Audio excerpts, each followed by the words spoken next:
Hi hello namaste everyone welcome to our channel అండి.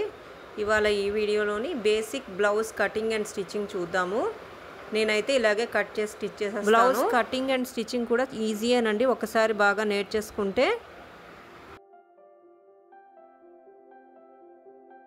Blouse size medium అయినా large అయినా 80 centimetre fabric అయితే సరిపోతుంది. ఎలాగో ఉంది ఫ్యాబ్రిక్ నా దగ్గర అని చెప్పి సిమ్మింగ్తో పాటు మెజర్మెంట్స్ తీసుకుంటున్నాను అనమాట. Total length of the blouse 14.5, shoulder width ఏమో 5.25, ఆర్మ్ హోల్ లెంత్ ఏమో 5.75, 2.25 ఇంచెస్, డెప్త్ ఏమో 8.5 inches, empire line or arm line లేదా బాడీస్ అనమాట 10.5 ఇంచెస్, అలాగే waist line 10 inches.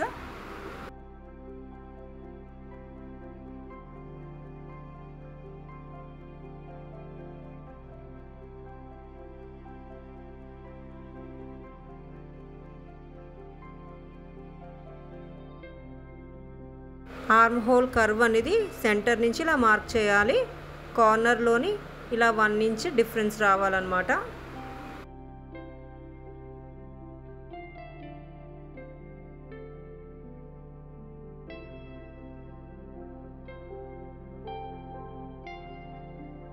Round neck line mark చేస్తున్నాను. సో బ్యాక్ ప్యానల్ మార్కింగ్స్ అయిపోయి ఇప్పుడు cut చేసేయడమే.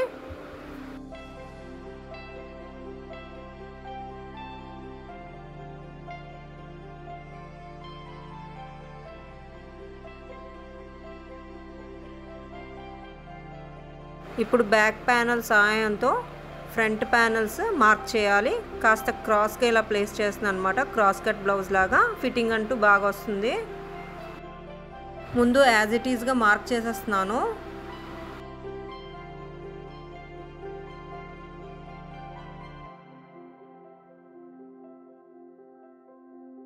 ఇలా మార్క్ చేసిన తర్వాత ఒక 1/2 ఇంచ్ బాటంలోని ఎక్స్ట్రా మార్జిన్ తీసుకుంటాను ఎప్పుడు నేను బ్యాక్ ప్యానల్ కంట. ఎందుకంటే సీమింగ్కి సరిపోతుంది అనమాట. మనం బెల్ట్ పట్టీస్ అలాగే డాట్ స్టిచ్ చేస్తాం కదా ఫ్రంట్ ప్యానల్స్కి, అక్కడ ఆ మార్జిన్ సరిపోతుంది అనమాట. బ్యాక్ ప్యానల్తో మ్యాచ్ అవుతుంది. ఫ్యాబ్రిక్ ఎక్కువే ఉంది కాబట్టి బెల్ట్ పార్ట్ కూడా అందులో ఇంక్లూడ్ అయిపోతుంది అనమాట.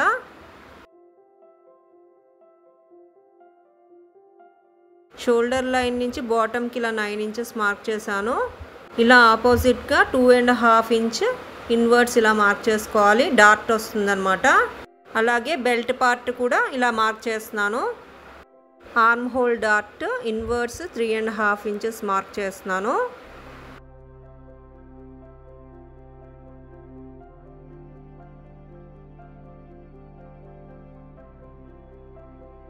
Next belt side dot 3.5 inch ఇలా మార్క్ చేసుకుంటున్నాను ఇన్వర్డ్స్. అలాగే 2 ఇంచెస్ ఇలాగా పైకి తీసుకుంటున్నాను. అటు 1/2 ఇంచ్ ఇటు 1/2 ఇంచ్ డార్ట్ వస్తుంది అనమాట. టోటల్గా 1 inch dart. Front panels arm whole depth 1 inch deep in side తీసుకుంటున్నాను ఇలాగా. అలాగే ఈ డార్ట్ స్పేస్ కూడా మనం ఇలా కవర్ చేయాలి. పక్కన ఒక 1/4 ఇంచ్ స్పేస్ ఇచ్చాను. అలాగే కిందకు వచ్చేసరికి 1/2 ఇంచ్ మార్జిన్ తీసుకున్నాను అనమాట. ఇలాగా ఎక్స్టెండ్ చేయాలి లైన్ని. అంతేనండి. ఫ్రంట్ ప్యానల్స్ కటింగ్ కూడా ఈజీ అనమాట. కట్ చేసేస్తున్నాను.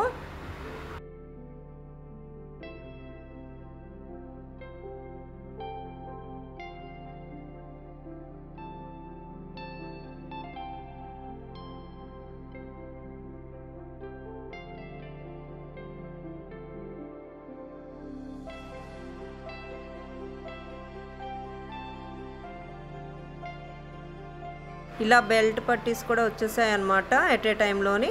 ఈజీ అనమాట ఈ కటింగ్.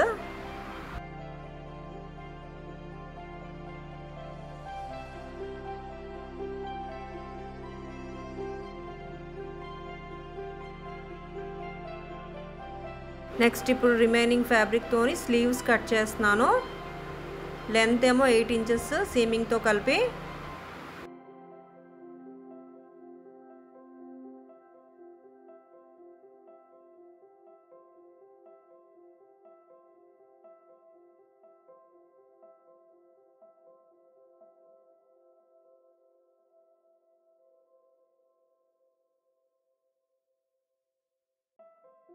మార్జిన్స్ ఇంకాస్త ఎక్కువ తీసుకుంటే అంటే సీమింగ్ ఇంకాస్త ఎక్కువ తీసుకుంటే బ్లౌజ్ కేటగిరీ ఎల్ సైజ్లోకి కూడా వస్తుందన్నమాట.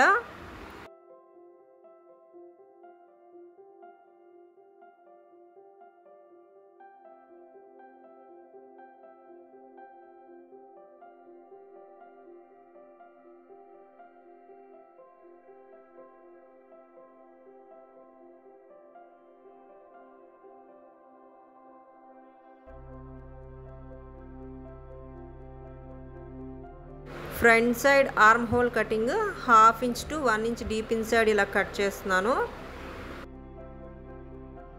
మనం నేర్చుకున్నది ఏదైనా సరే మధ్య మధ్యలో ఇలా టచ్ చేస్తూ ఉండాలి, లేకపోతే మర్చిపోతాం అన్నమాట.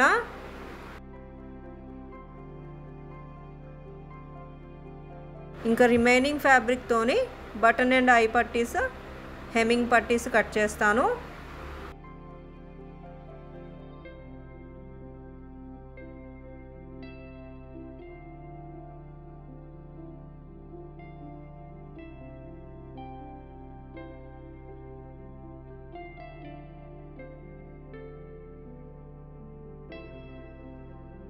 వన్ మీటర్ ఫ్యాబ్రిక్ కాబట్టి బాగానే మిగిలింది.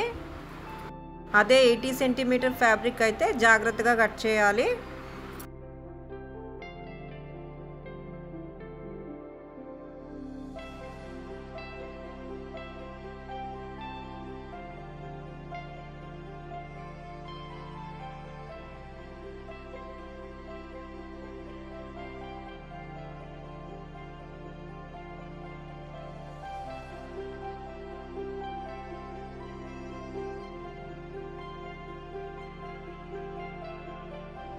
సో ఇదనమాట కటింగ్ ఆఫ్ ఏ బ్లౌజ్. చాలా తొందరగానే అయిపోతుందండి, కాకపోతే వీడియో తీస్తూ చేస్తున్నాను కాబట్టి టైం పడుతుంది అనమాట. ఇంకా మిగిలిన ఫ్యాబ్రిక్తోని బెల్ట్ పార్ట్స్కి ఎక్స్ట్రా లేయర్స్ కట్ చేస్తాను. నెక్స్ట్ ఇప్పుడు స్టిచ్చింగ్ పార్ట్. ముందుగా డాట్స్ స్టిచ్ చేసేస్తున్నాను ఫ్రంట్ ప్యానల్స్కి ఇలాగా.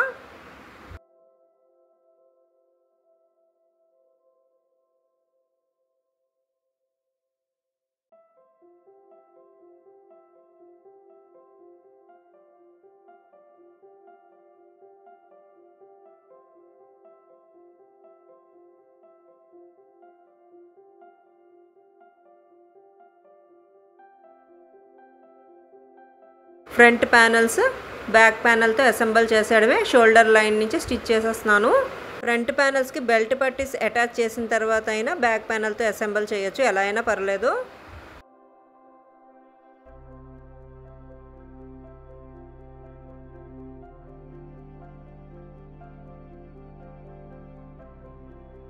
నెక్స్ట్ ఇప్పుడు బెల్ట్ పట్టీస్ ఫినిషింగ్ ఇచ్చిన తర్వాత ఫ్రంట్ ప్యానల్స్తో అటాచ్ చేసేయడమే.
ఇలా అటాచ్ చేసిన తర్వాత టాప్ స్టిచ్ ఇస్తే సెట్ అయిపోతుంది అనమాట.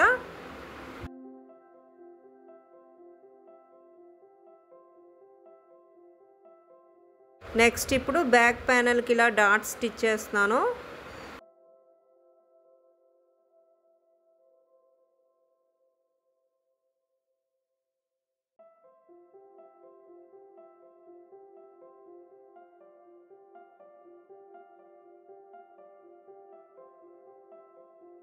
డాట్స్ స్టిచ్ చేసిన తర్వాత ఇలా హెమ్మింగ్ చేసేస్తున్నాను బాటంలోని.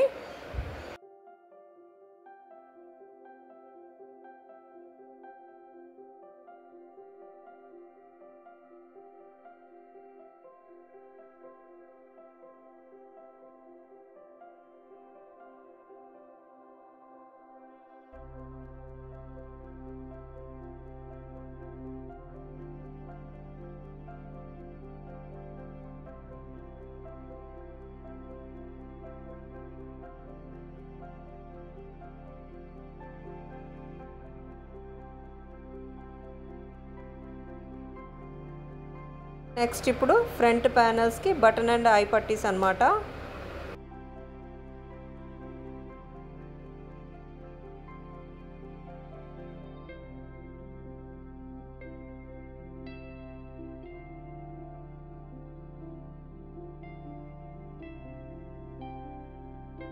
ముందు నెక్ లైన్స్ హెమ్మింగ్ చేసిన తర్వాత అయినా బటన్ అండ్ ఐ పట్టీస్ స్టిచ్ చేయొచ్చు, ఎలా అయినా పర్వాలేదు.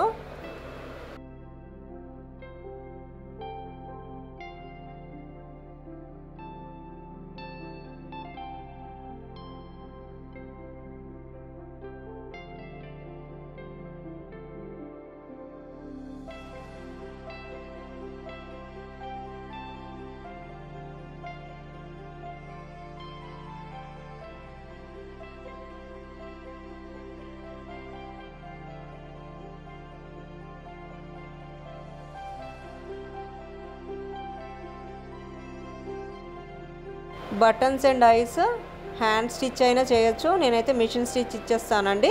దీని మీద వీడియో చేశాను కదా, ఆ వీడియో లింక్ నేను డిస్క్రిప్షన్ బాక్స్లో ఇస్తాను. యూట్యూబ్లో కూడా చాలా వీడియోస్ ఉంటాయి మిషన్ మీద బటన్స్ ఐస్ ఎలా స్టిచ్ చేయాలనేది.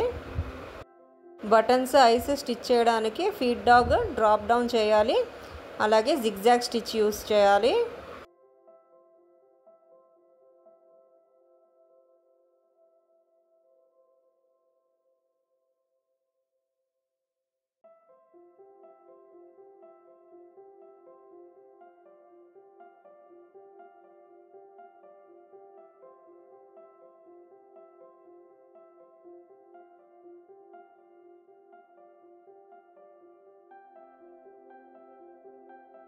అదర్ సైడ్ కూడా సిమిలర్గానే స్టిచ్ చేస్తాను ఐస్ అనేవి. స్టిచ్ చేసిన తర్వాత నెక్ లైన్ హెమ్మింగ్ అలాగే స్లీవ్స్ అటాచ్ చేసేస్తాను.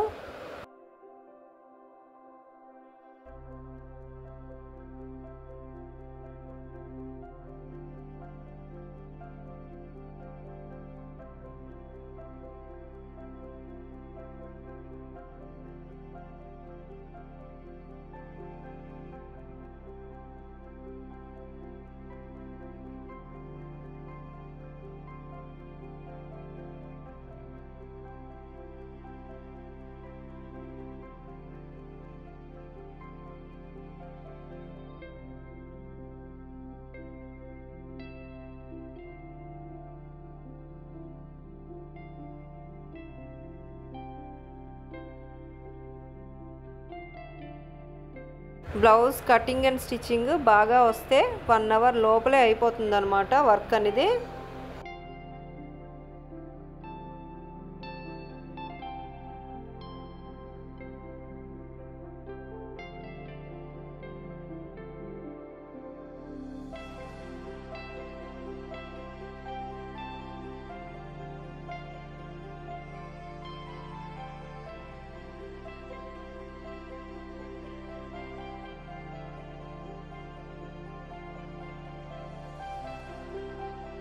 కర్వ్స్ దగ్గర లేదా టర్నింగ్స్ దగ్గర కాస్త స్లిట్స్ ఇవ్వడం వల్ల ఫ్యాబ్రిక్ అనేది సెట్ అవుతుందన్నమాట బాగా.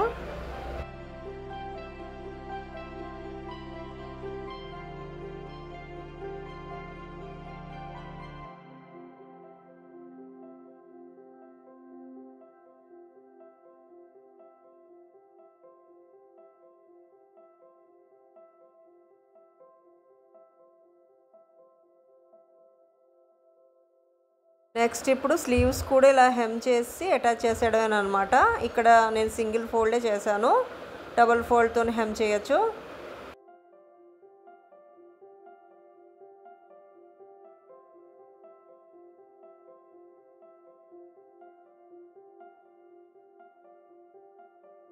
స్లీవ్స్ ఎప్పుడు నేను సెంటర్ నుంచి అటాచ్ చేస్తాను, ఇలాగా తేడా రాకుండా.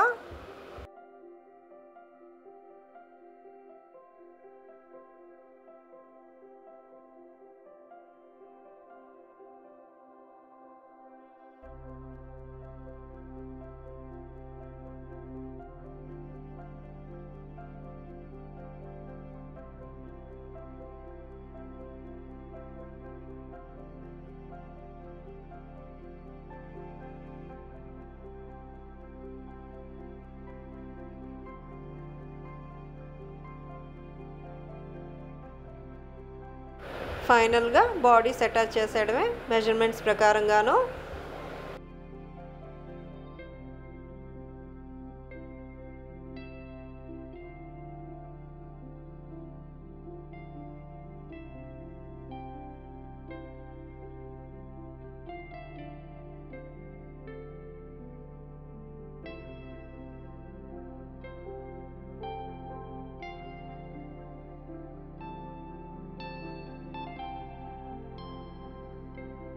సో ఇలా కంప్లీట్ అయిపోయిందనమాట బ్లౌజు. చాలా ఈజీగా కంప్లీట్ అయిపోతుందండి. నేనైతే ఈ మెథడే ఫాలో అవుతాను. నాకు ఇలా అయితే ఈజీ అనమాట కటింగ్ అండ్ స్టిచ్చింగ్.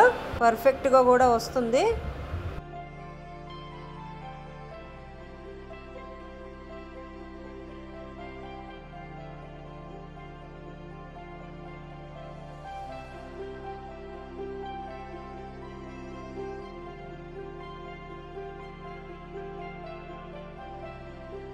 నెక్స్ట్ ఇప్పుడు మెషిన్ మీదే హుక్స్ కూడా స్టిచ్ చేసేస్తాను.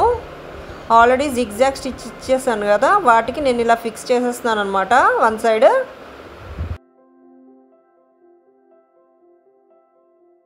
బటన్ స్టిచ్ చేయడానికైనా హుక్స్ స్టిచ్ చేయడానికైనా మెషిన్ సెట్టింగ్స్ అనేవి సేమే.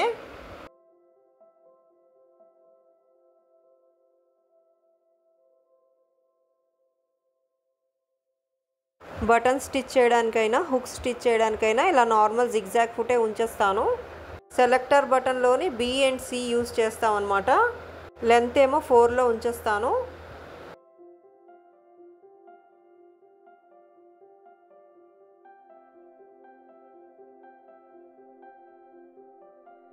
సెలెక్టర్ బటన్లోని C ఆప్షన్ అనేది జిగ్జాగ్ స్టిచ్ అనమాట.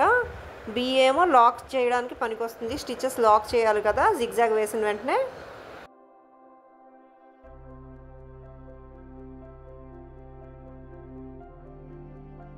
హ్యాండ్ స్టిచెస్ ఇస్తే బాగుంటుంది. నేనైతే మిషన్ మీదే స్టిచ్ చేసేస్తున్నాను. బ్యాక్ సైడ్ కాస్త ఇలా వస్తుందన్నమాట. సెల్ఫ్ కలర్ యూస్ చేస్తే అసలు కనబడదు. నేను జస్ట్ కాంట్రాస్ట్ కలర్ యూస్ చేశాను, ఎల్లో కలర్ రెడ్.